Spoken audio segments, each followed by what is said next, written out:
Hello friends, কেমন আছো সকলে? চলো আজকে মেলায় যাবে? চলো মেলায় যাই। কেন মেলায় কি আছে? না, তোকে নেব না।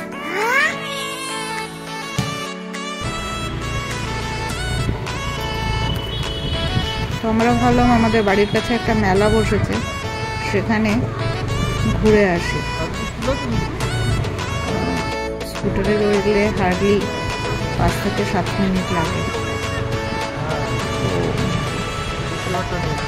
মেলায় যখন পৌঁছালাম তখন কি হলো দেখো।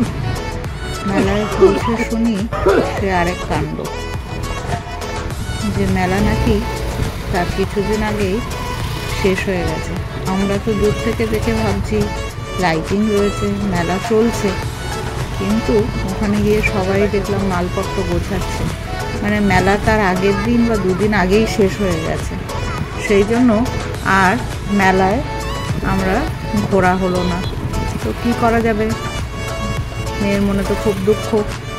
তখন আমরা বললাম এদিকে যাবি ওদিকে যাবি, এসব করতে করতে চোখে পড়লো বাড়ির কাছেই একটা নতুন রেস্টুরেন্ট খুলেছে। তো ভাবলাম যে সেখান থেকেই তাহলে একবার ঘুরে আসি। এটা একটা সাউথ ইন্ডিয়ান রেস্টুরেন্ট খুলেছে, নাম হচ্ছে হাউস অফ আইয়ার্স। বেশ সুন্দর পরিপাটি, ভেতরটাও খুব সুন্দর করে ইন্টেরিয়ার করা। তো সেখানে গিয়ে তখন ঠিক রাত তো হয়নি, সন্ধে সন্ধে, এখন কী খাওয়া যায়, ওই সময় কি করা যায়, অনেক ভাবনা চিন্তা করে মেয়ে বললো যে ও কফি খাবে, ওর বাবা বললো চা খাবে, আর আমি একটা ভাবলাম অন্যরকম জিনিস নিই। একটা শরবত নিলাম যেটার নাম নানারি শরবত। এটা কি জিনিস সেটা কিন্তু আমি কিচ্ছু জানি না। আমি বললাম যে এটা কী দিয়ে তৈরি, বললো কোনো গাছের রুট দিয়ে। কিসের রুট, কেমন রুট, তা আমি কিচ্ছু জানি না। এই নানারি শরবতটা দেখো, দেখে তো আমি ভেবেছিলাম যে সুইট লাইম সোডা হবে, সেরকম নয়। এই হচ্ছে মেয়ের কফি, ফিল্টার কফি, যেরকম প্রপারলি সার্ভ করা। এটা টক মিষ্টিও না, কিরকম নানারি কফিটা খেতে ফ্লেভার, যদিও আমার খুব একটা পছন্দ হয়নি জিনিসটা। ওর বাবা মনোযোগ দিয়ে মেনু দেখছে, ভাবছে কি খাওয়া যায়, আর মেয়েও ভাবছে যে কফিটা আমি খাবো।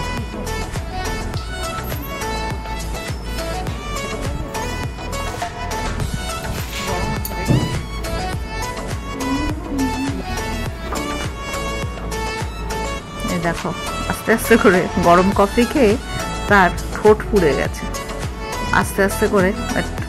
ও কিন্তু কফিটা খুব এনজয় করেছে। আস্তে আস্তে করে পুরো কফিটাই, আমরা ভেবেছিলাম বোধহয় ফিল্টার কফি একটু তিতকুটে হয়, ও পারবে কি পারবে না, ও কিন্তু পুরোটা কমপ্লিট করে ফেলেছে।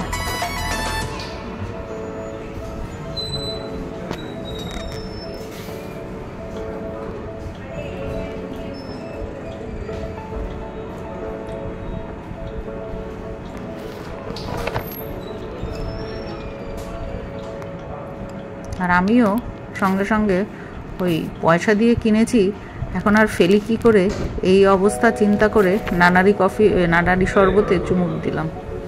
ইন্টেরিয়ারটা কিন্তু বেশ সুন্দর। তারপর এদের থেকে আমরা বাড়িতে নিয়ে এলাম ধোসা, ইডলি, সাম্বার, তারপরে উপমা।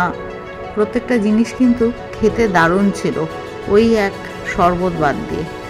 সন্ধ্যেটা আমাদের ভালোই কাটলো এখানে, আর দাম কিন্তু বেশ রিজনেবল, আর বাড়ির কাছেও। তো মাঝে মধ্যে মন যখন হবে সাউথ ইন্ডিয়ান খাবার, তখন একবার ঘুরে আসাই যাবে। ওদের প্যাকিংটাও কিন্তু বেশ সুন্দর হয়েছিল। যাই হোক, এই আমাদের খাবার রেডি হয়ে গেছে। দেখো আমাদের কেমন লাগলো। আমরা কিন্তু বেশ এনজয় করেছিলাম সানডে ইভিনিংটা। তোমাদের সাউথ ইন্ডিয়ান খেতে কেমন লাগে জানি না। ভালো থেকে।